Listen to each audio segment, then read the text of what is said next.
Okay, welcome to High Cheese with Darren Maloney. Today is Friday, April 8th, 2022.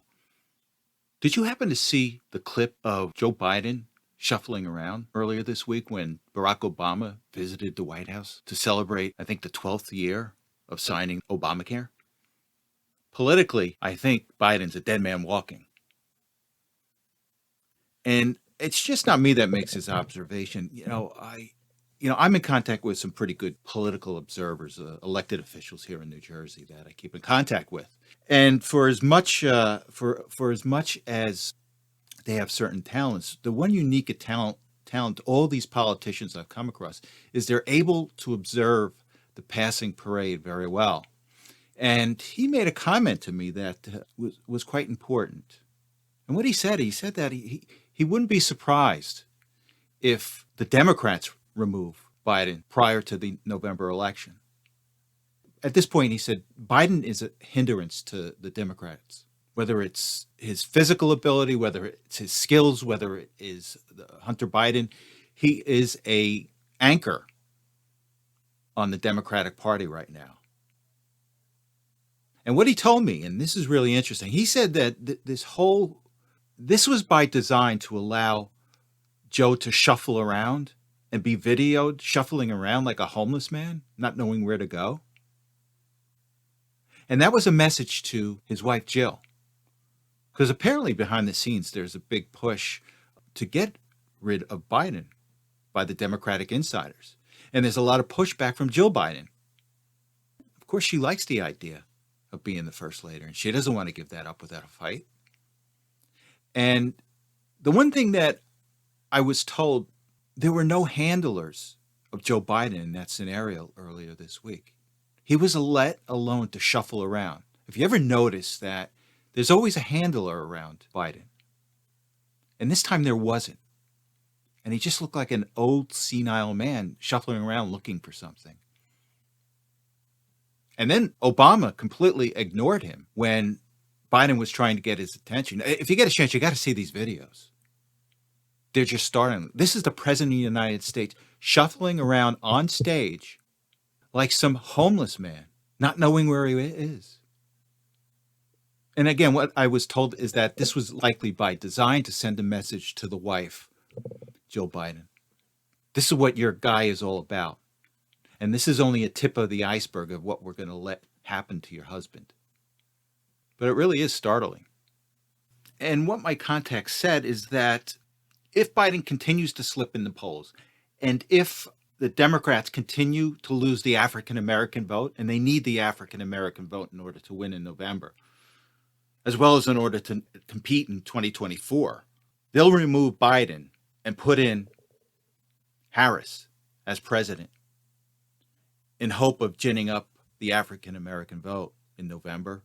But from what I've heard is that they're willing to take that risk and put Harris in as president. And again, they'll probably use the 25th Amendment, or Biden will resign. Now, the other additional thing that he threw in there is a key part of this is to ask Michelle Obama to fill in the VP spot if Harris becomes president. And he said there is talk behind the scenes about that. Now, one thing he made clear is that Michelle does not want to become president. She does not want to run. But she will sit in that VP spot as a placeholder, for lack of a better word, to chin up the African-American vote for the November election or beyond. But again, Michelle doesn't want to run for president. She wants something to be handed to her. She'll take the vice president position if she's named once Harris becomes president. But just keep on the lookout for that. That's interesting. That's very interesting. So we shall see. I think I've mentioned in my prior, or one of my prior episodes, that don't be surprised if once the Republicans take over the House, if and when Joe Biden is impeached, that there will be some Democratic votes to impeach him. And there likely will be some Democratic votes in the Senate to convict him. And whatever the case, the future doesn't look good politically for Joe Biden. But one thing we can be sure about is we can be sure that the mainstream media is going to support whatever Democrat is in the White House, no matter what. And let me just read an article here. And this is from Rolling Stone magazine. And let me just read the headline. It says here, Fox News doctored clips of Obama's visit to the White House to make it seem like Biden was lost. Conservative media couldn't resist deceptively editing video of the former president to make it seem like the current president is unfit for office. And it went on to describe how Fox News edited the available clips to make it look like Biden was a doddering old fool. And they said it was taken out of context, all of these clips. But the interesting thing is that Rolling Stone doesn't give you any context. They just said it was taken out of context. Now, to me, I don't know what context you could put this clip in to make it appear that Biden has all of his skills. So again, it's just another cover-up by the mainstream media over this. And they're slowly being exposed. And I just want to leave, we're never going to change their mind. We're never going to change their mind. Short of us owning these magazines and these media outlets and throwing all of these reporters out and editors out and getting real reporters in, we're never going to change their mind. So just keep that in mind. And I like the idea of Elon Musk buying 9% of Twitter. That's a step in the right direction. Because when you have ownership, clearing house, and changing the ways of an organization, that's a good thing. But again, we're never going to change the mind of these elitist, spoiled, echo chamber individuals. And I just want to parlay this into a clip from, now this is a clip from the University of Chicago's Institute of Politics, which is run by David Axelrod. I'm sure you remember David Axelrod. He was Obama's chief strategist or campaign manager. I think he was his chief strategist. So he has a position at the University of Chicago, and he created the Institute of Politics, and they run seminars throughout the year. And the most recent seminar had Ann Applebaum, a staff writer for The Atlantic, which is a Trump-hating magazine, speaking to a group of students. And before I, just on a side note, the University of Chicago used to be a pretty conservative university. I'm talking about maybe 40 years ago. And it has dramatically changed over the years, which is just indicative of our educational system here in the United States. It's gone from teaching the basics of thinking to radical thought. So what I'm going to do is let me just play this clip, and then we'll come back and discuss. Amazing. Thank you. Thank you for doing this. Really appreciate it. I'm Daniel Schmidt. I'm a freshman at the University of Chicago. My question is for Ms. Applebaum. So in 2020, you wrote, those who live outside the Fox News bubble do not, of course, need to learn any of the stuff about Hunter Biden, referring to his laptop, of course.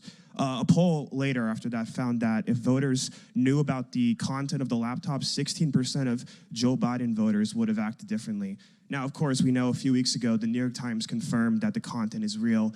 Do you think the media acted inappropriately when they instantly dismissed Hunter Biden's laptop as Russian disinformation? And what can we learn from that in ensuring that what we label as disinformation is truly disinformation and not reality? I mean, my problem with Hunter Biden's laptop is I think totally irrelevant. I mean, it's not whether it's disinformation or, I mean, I don't think the Hunter Biden's business relationships have anything to do with who should be president of the United States. So I don't find it to be interesting. I mean, that would be my problem with that as a major news story.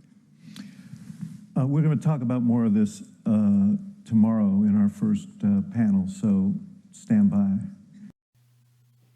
Now, it's funny, if only you saw David Axelrod's face when she said this. Even David Axelrod's jaw dropped when she made these comments. But this is typical of what we have in the media and what we have in the Democratic Party. These are arrogant and ignorant people. She didn't think that it's important that the business interest of the son of a U.S. president mattered going into an election? when there was information out there that the two were connected. Oh yeah, I just don't find that interesting. And I'll tell you why. It tells me a lot about her too. Because you have to understand, with some of these arrogant elitists, this is nothing. This doesn't matter. Oh, if my son makes money off my name and I take a little bit in the backside, that's okay. We deserve it. That's her attitude. Well, we deserve to do this. And shamefully, there's a lot of people, elected officials, that feel the same way in Washington, in the Senate and in the House. If you took a look at all of the sons and daughters of senators, congressmen, who have positions in Washington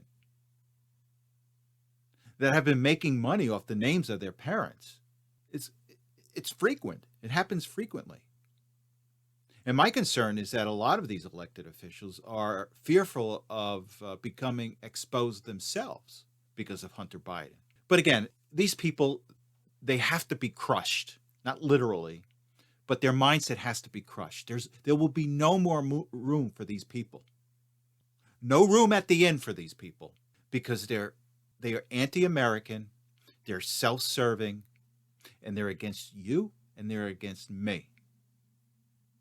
And again, I mentioned before that I'm quite happy that Elon Musk has taken a 9%, almost 10% interest in Twitter. But that's what needs to be done. And then he has to clear house.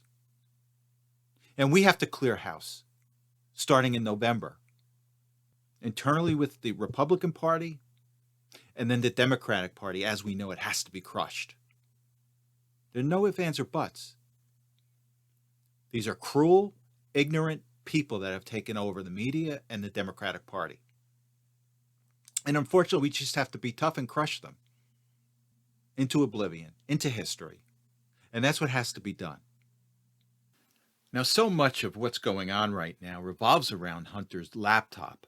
And look, one thing we have to know is that there are some things from Hunter's laptop that are being used in the grand jury against Hunter Biden right now, but not everything. And the curious thing to me is, well, what are they using and what are they not using? And are they using anything that could implicate Joe Biden in this? And that's when, in my last episode, it comes down to Merrick Garland and what he's going to do. How is he going to direct the charges against Hunter Biden?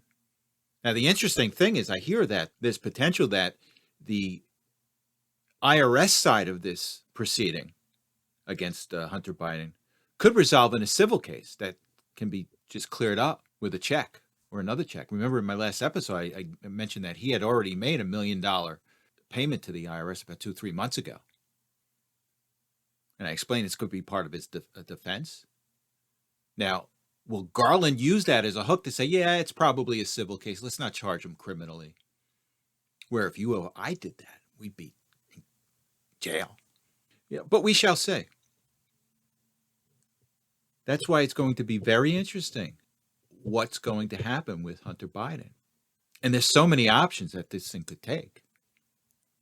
I mean, does Garland want to take care of this thing before Donald Trump comes back? So if it looks like Trump's going to win, he's just going to close this case against Hunter Biden? Or if it becomes too big of an issue, and say he gets pressured by Democrats to get rid of Biden, well, he'll use that as a hook to get rid of Biden. Go after Biden's son, and then go after Biden.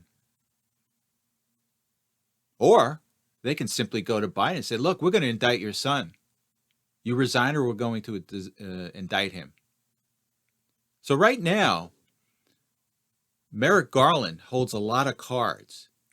And I just don't know enough about him to know how he is, who he has cocktails with, who he plays tennis with. Because this is the problem with Washington, because they all socialize with each other. And unfortunately, that helps make their decisions in their professional lives.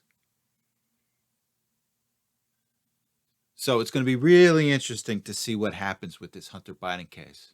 But one thing, this laptop is not going away.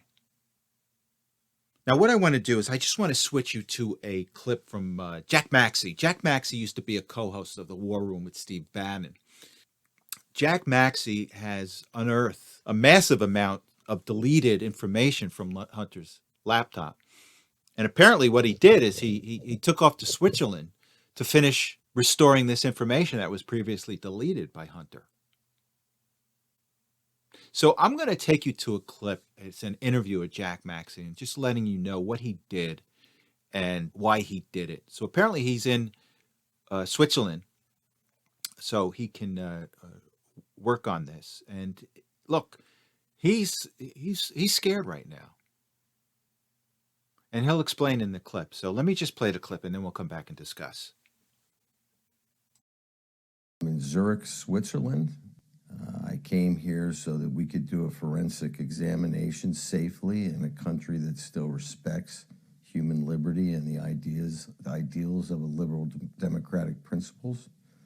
I do not believe this would have been possible inside the United States. We had numerous attempts on us from trying to do things like this there. We've actually been followed here several times. I would say it was FBI. The Chinese intel guys are obvious. It's been quite a frightening experience, but we've accomplished our goal. We found 450 gigabytes of erased material on Hunter Biden's laptop. This includes 80,000 images and videos. This includes hundreds of emails concerning metabiota. It also includes some things I guess we can get into along the way, but it's absolutely frightening. Everybody has been lied to. So I sent this to a friend of mine, and I asked him to take a look at it. He's a cybersecurity expert, former sniper, very squared away guy, an amazing American patriot. I hope one day he can be revealed. And I said, hey, bro, can you check this out for me? Can you just look at this block of emails? It's the 8,000 emails that I later released, and everyone who thinks they have Hunter Biden's laptop, it's those. It was kind of a nothing burger. But I wanted him to see it to get his analysis of whether or not he's like, can you imagine that anyone would say this is not real? It's a Sunday afternoon. He opens it up. He calls me immediately. He says, Maxey, that was the dumbest thing I've ever done. I just asked my wife to come in from the driveway where she's washing our car. I'm sitting in my office at the back of my house scanning the hillside with a pair of binoculars. If you don't release enough of this so that they know you can release all of it, I'm telling you, brother, you're a dead man, and I don't feel safe either.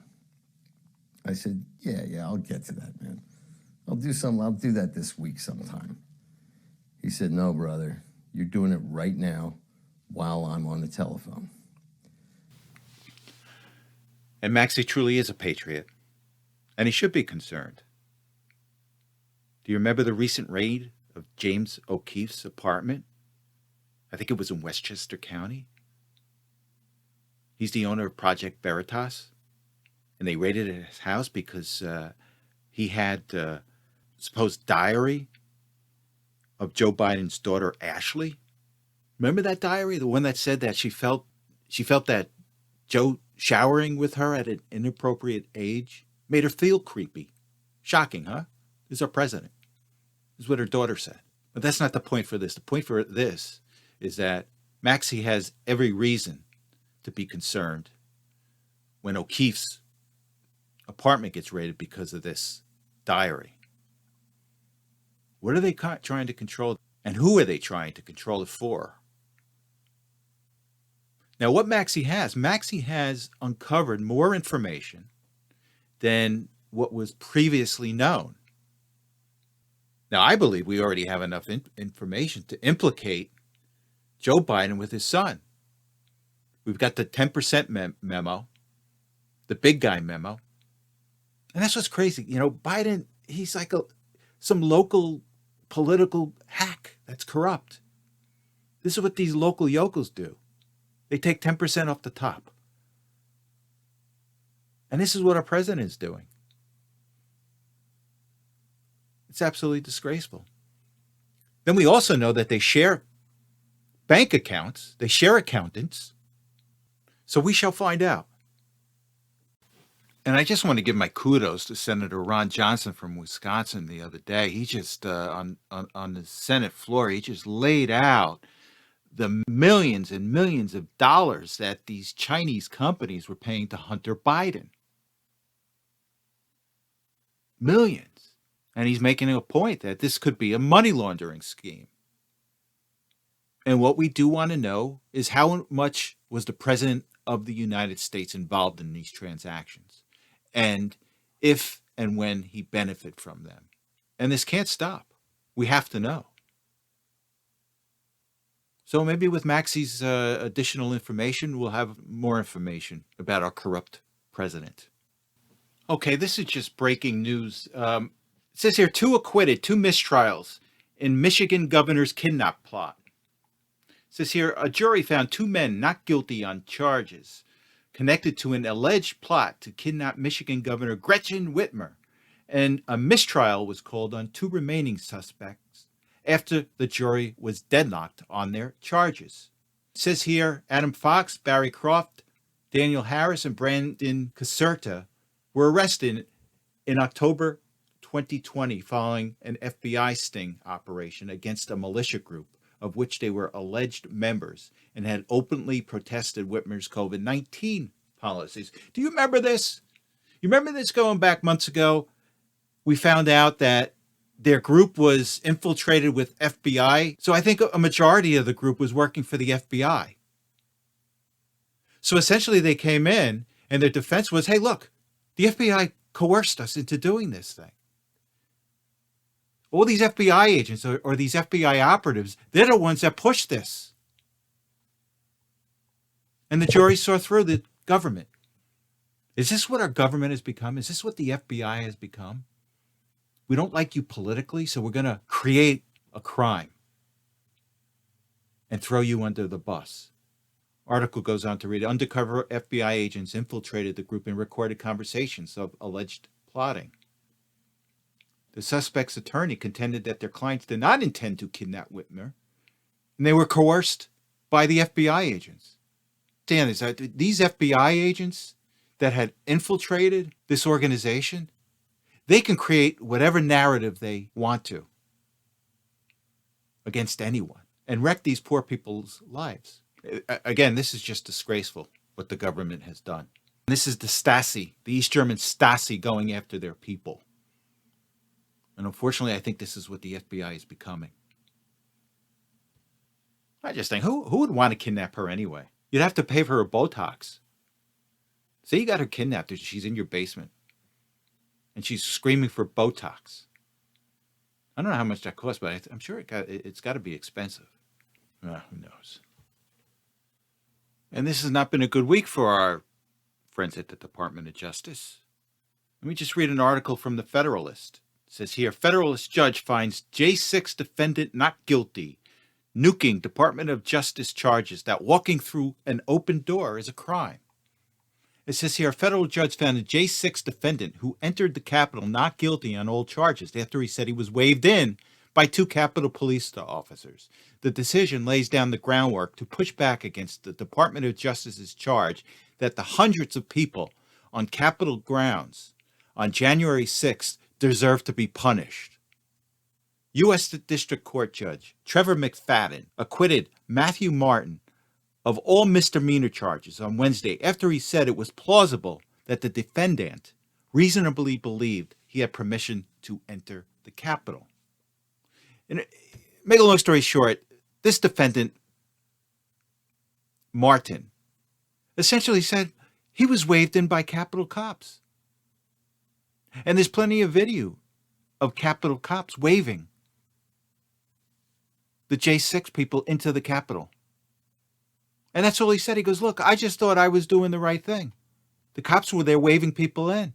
I thought it was okay.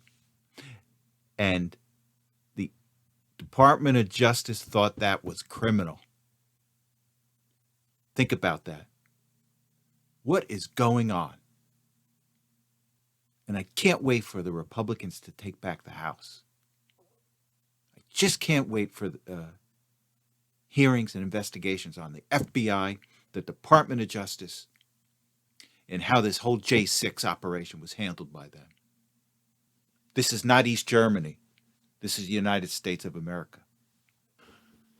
Okay, I want to switch to Florida with Governor DeSantis and his ongoing battle with Disney over his anti-grooming law.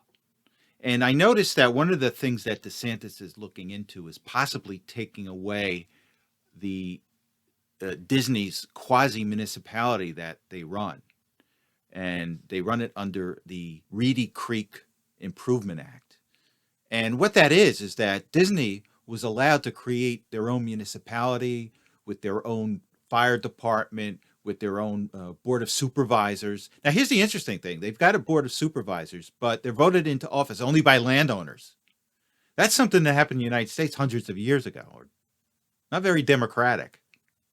But maybe it's not supposed to be democratic if it involves Disney. So they have their own board of supervisors. They got their own fire department. They've got their own waterworks project. Apparently, this was done in 1967 because I guess at the time Disney wanted to do a huge project in Central Florida. And the politicians at the time said, okay, you can do it, but you have to establish your own quasi-municipality out there to do this because we're not going to pay for it. So you can start your own fire department, your own water department, police department. And Disney did. Now, what DeSantis is doing now, he's looking into this. I want to know, what are the bylaws of this municipality? Are there laws on the book protecting children from child molesters? Is there a procedure where if someone comes to an employee of Reedy Creek and says, hey, I think I'm sorry, I just was molested. What's the procedure? Most of the municipalities in these countries have to follow a procedure today. Does Reedy Creek have these procedures that protect children from child molesters? Well, I would like to know that. And I think DeSantis should look into that.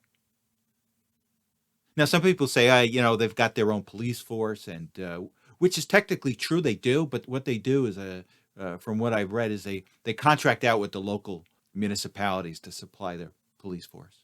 But procedurally, what plan do they have internally to handle child molesters? I mean, this is something to look into. Many municipalities now must put child protection policy. Does Reedy Creek have that policy? Dollars to donuts, you'll find that Reedy Creek has no policy regarding protecting kids from child molesters or having a policy on what employees should do if they see potential child molesters in action or if a child comes up to them and says, I've been molested.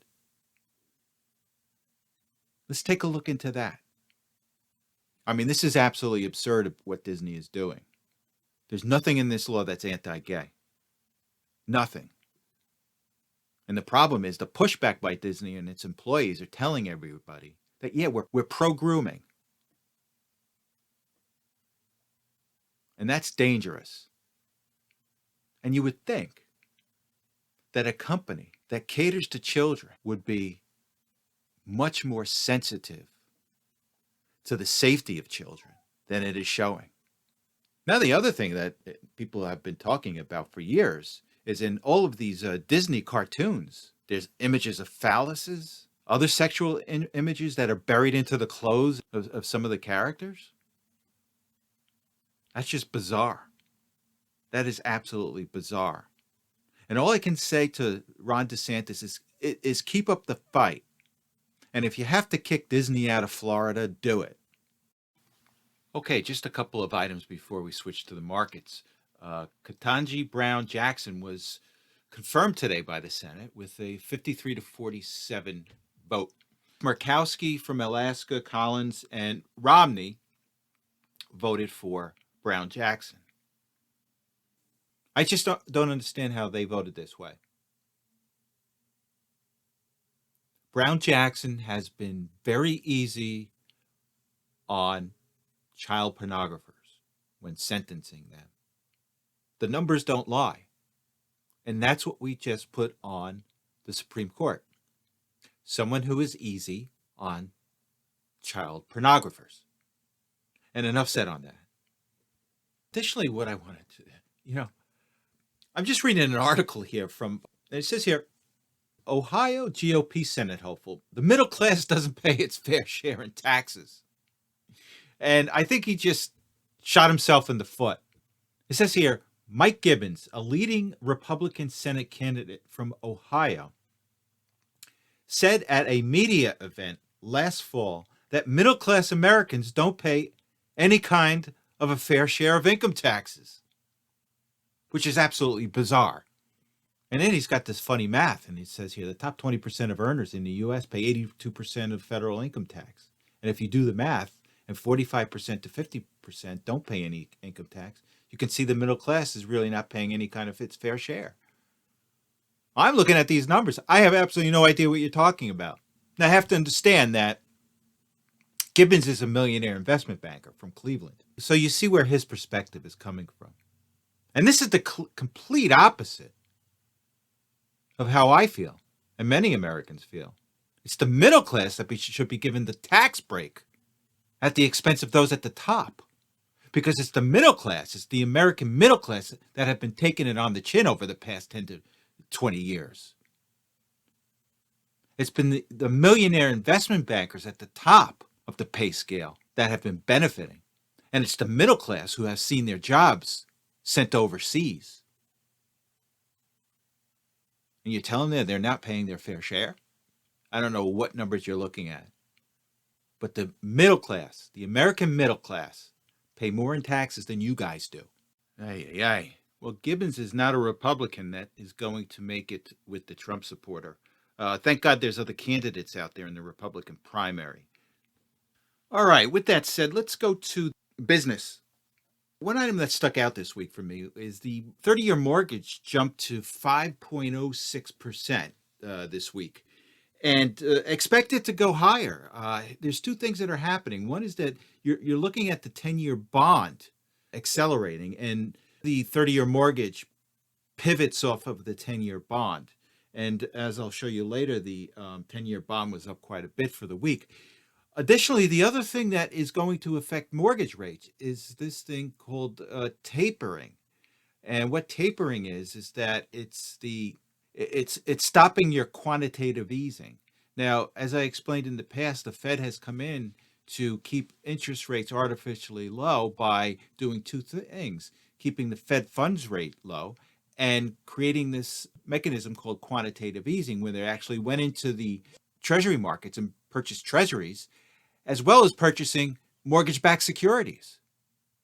So when the Fed went in under quantitative easing and purchased mortgage-backed securities, it artificially kept mortgage rates lower. So now with tapering, they say, look, we're stopping quantitative easing. And with that said, you're going to see two things. You're going to see interest rates rise, and you're going to see mortgage rates rise. So expect higher rates. And this is not going to be good for housing. I don't care what you have to say about it, whether the supply issue is there, which there is a supply issue, but these higher rates are going to tamp down housing prices. Or the housing market will just stop. There won't be any purchases, or they'll be so low, the purchases, that will it really be called a real estate market at that point? So it's just something to consider. So let's go to the markets. And the Dow finished up today 0.4% to 34,721.12. Year to date, the Dow is down 4.45%. The S&P was down 0.27% to 4488.28. Year to date, the S&P is down 5.83%. The Nasdaq was down 1.34% to 13,711 even. Year to date, the Nasdaq is down 12.36%. The 10-year, as I was talking to you before, it ended today at 2.704%. And that's the highest 10-year rate since March of 2019. Oil was up 2.32% to 98.26 per barrel. Spot gold was up 0.6% to $1,943.70 an ounce. Spot silver was up 0.08% to $24.82 per ounce. Crypto, Bitcoin, is trading at right now, and right now it's Friday evening, April 8th, 2022. Bitcoin is trading at $42,319.49. Ethereum is trading at $3,192.58, and XRP is trading at 76 cents. And with that said, you have a good weekend. There's a big calendar, a very important calendar this week, an economic calendar. And you have a good weekend, and I'll see you on Tuesday so we can talk about it. Thanks for listening.